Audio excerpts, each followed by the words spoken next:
վասն հավատու և վասն հայրենյաց ապրելու ես կարևոր խորհրդի առջև և մեր եկեղեցու հասրբոս նահատակած մեր եկեղեցու խմբավոր կամարներից ներս այս պատարագի ընթացքի կարևոր այս պահի ուրեմն նախ առիթ ունենք դիմելու մեր բոլոր նահատակների երկու օր առաջ Խևոնդյաց քահանայից տոնն է, այսօր Վարդանանց զորավարների հիշատակման տոնը։ Սրբոց կարևոր հիշատակություններ մեզ համար։ Նախ մեր նահատակ սրբերի 1036 բոլորի հետ միասին նրանց բարեխոսությունը խնդրելու մեր մեղքերի թողության համար,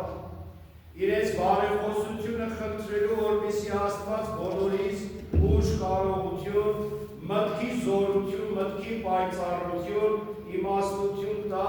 հենց դարերի խորքից իրենց կողմից որպես պատկան մեզ թողնված այս կարևոր խորհուրդը վասն հավատով և վասն հայրենյաց ապրելու այս ամեն ինչը, այս ապրումները, զգացողությունները առավել ևս ամուր կերպով դրոշմելու մեր հոգիների վրա, առավել ևս այդ ամեն ինչի մեջ հաստատվելու, ամրապնդվելու և ոտեպնդվելու։ Հիմա պատմական անցուդարձ է, պատմական եղելությունները, բոլորը տեղ սիրելի հավատացյալներ շատ լավ գիտեք,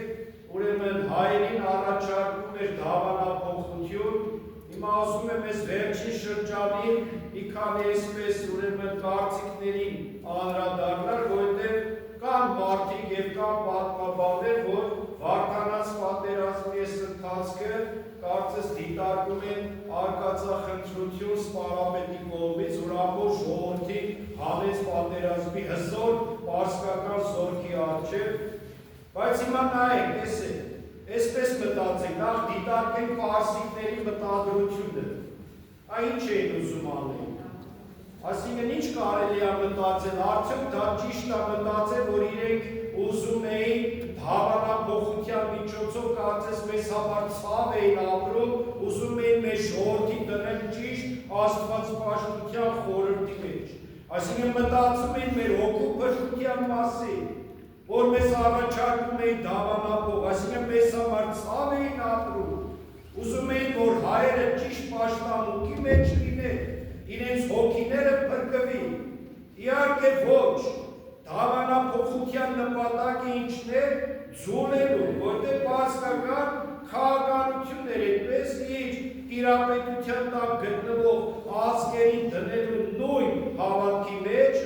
քաղաքական առումով միշտ ճնշում ունենալու, ազդեցություն ունենալու և այդ արդյունքում փոքր ազգերի ժողովուրդները դավանափոխության միջոցով ձուլվելու են։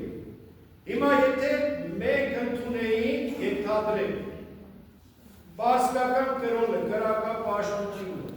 եկեղեցիները ինչ են լինելու, փակվելու են, վերանալու են, եկեղեցու հետ ինչն է վերանալու, դպրոցը,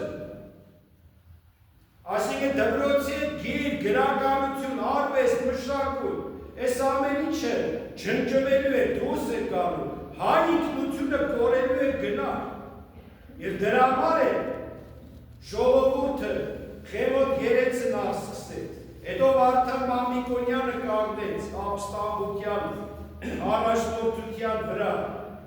մտածեցի, որ եթե դավանափոխության տարիներ հետո ժողովուրդը վերանալու է, ցուրվելու է, ուրեմն կամ հիմա, կամ երբեք դուրս կան, պատերազմել, հաղթել, կամ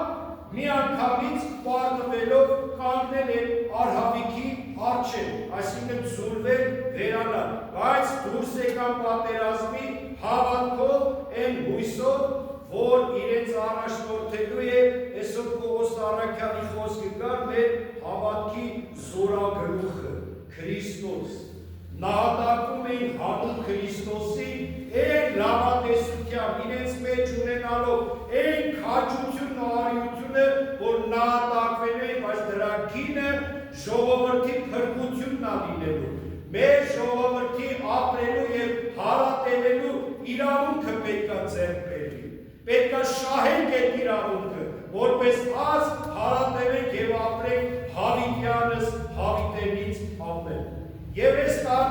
դեպքերը, որ կա, որ դիտարկվում արկածախնդրություն, նույնիսկ Վասակ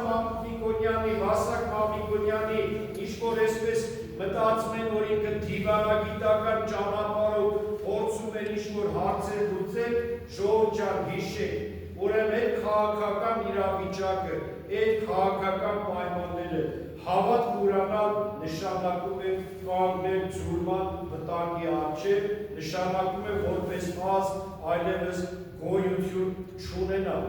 Եվ եթե ուզում եք իմանալ 301 թվականին, երբ որ թագավորը քրիստոնեությունը պետական կերպով հռչակեց, դրա մեջ բացի օգու փրկությունը քաղաքական քայլ կա, հենց բարձրական ազդեցությունից դուրս գալու։ Քրիստոնեական հավատքի միջոցով այդ քաղաքական ազդեցությունից դուրս գալու եւ ինքնություն ունենալու, դիմակից ունենալու առանձնահատուկ, դրանով հարատևելու կյանքի մեջ որպես ազգ, որպես ժողովուրդ եւ որպես պետություն։ Հիմա սիրելի հավատացյալներ, ես մի քանի անգամ առիթ ունեցել եմ սրա մասին խոսելու, տեսեք, կյանքի հակառակողը մահն է, բայց կյանքի հակառակողը երբեք չի կարող նահատակություն լինել։ Եթե որևէ մեկը նահատակվում է, իր կյանքը դա տալիս, կյանքը տալիս է, որ այդ մյուսը կյանք ունենա։ Հակառակ չի նահատակությունը կյանքի։ Գերագույն լուծումն է կյանքը շարունակել ուրիշների համար։ Դրա համար ասում եք, այսօր այն օրն է, որ այդ նահատակության ոգին պետք է ունենա։ Մեզանից յուրաքանչյուր այդ նահատակության ճանապարհով անցնելու։ Բայց ինչպես, մենք այսօր ոչ մեկին չեք ասում գնացեք, ենթադրեք ասենք ինչ-որ մի մուսուլմանական երկիր այնտեղ քրիստոնեություն կարողեք նահատակվել, կամ աֆրիկյան էսի միշտ ցեղերի մոտ գնացեք քրիստոնեություն կարողեք նահատակվել։ Իրական նահատակություն այսօր կսիրեք Աստծուն, Աստծո խոսքը կպահեք, Աստծո պատվիրանը կպահեք, կլինի իրական նահատակություն, ամենամեծ նահատակություն այսօր կա։ Այնքան մեղքը տարածվել է, այն աստիճանի գլուխ է բարձրացել, աշխարհի այնքան աշխարհիկացումը տեղի ունեցել, որ այսօր պարզ պատվիրանը պահելը ամենամեծ նահատակությունն է մեզ համար։ Աստծո խոսքը պահել, նեղ դռնով անցնելու, թողնելու հպարտությունը, ամբարտավանությունը, ագահությունը, նախանձը, լինելու սիրո մեջ, ներողամտության մեջ, եղբայրասիրության մեջ, միաբանության մեջ, հանդուրժողականության մեջ, մեկը քեզ անիծում է դու իր համար աղոթի, մեկը քեզ բամբասում է դու իրան օրհնի, այդ որ ասում ես երեսիդ խփեցին մյուս այդը դեպ դուր, ինչ է նշանակում ներողամիտ եղիր, մի գնահատելության, չարության, թշնամության, ողականության, այս ամեն ինչ եթե մենք պահենք, ամենամեծագույն նահատակությունն է հանուն Քրիստոսի մեզ համար։ Սիրեցեք միմյանց, ինչպես ես ձեզ սիրեցի, նախորդ կիրակի հիշում եք, Քարոսը նաև սրա հետ է կապ։ Միմյանց սիրելու ամենամեծ նահատակությունն է մեզ համար։ Վասն հայրենյաց ամենամեծ նահատակությունը ինչ անելու, ժողովրդին առաջնորդելու, հայրենասիրության մեջ, ազգասիրության մեջ, այսօր ամենակարևորը մեր ինքնությունը պահելու, արվեստ, մշակույթ, ազգային, հոգևոր, բարոյական, բոլոր արժեքներով ապրելու, ուրիշների խրատելու, հորդորելու, ամենամեծ վասն հավատով եւ վասն հայրենյաց ապրելու խորհուրդն է մեզ համար։ Այն ինչը, որ Աստվածաշնչի մեջ մեզ պատգամում Աստծո խոսքը, սիրեցեք, պետք է սիրես քո Տիրոջը, քո Աստծուն, քո ամբողջ հոգով, մտքով, սրտով եւ քո ընկերոջը, քո անձի նման։ Աստված պաշտության կենտրոնում է մարդը, հայրենասիրության կենտրոնում է մարդը։ Առաջին տեղում մարդն է։ Եվ եթե Աստծո խոսքն ու պատգամը դա մարդու հարաբերությունների դա կապված, մեր Աստծո եւ միմյանց հարաբերությունն է, ուրեմն սերը եթե մենք տալու ենք, ուրեմն սերը ամենամեծ նահատակությունն է լինելու եւ ամենակարևոր ապրումը դրսևորումը մեզ համար վասն հավատո եւ վասն հայրենիաց։ Շնորհ սեր մեր Հիսուսի Քրիստոսի եւ իցիան ձեզ եւ ընդամենեսիասը ամեն։ Եվ դուր մեզ համարձակած այն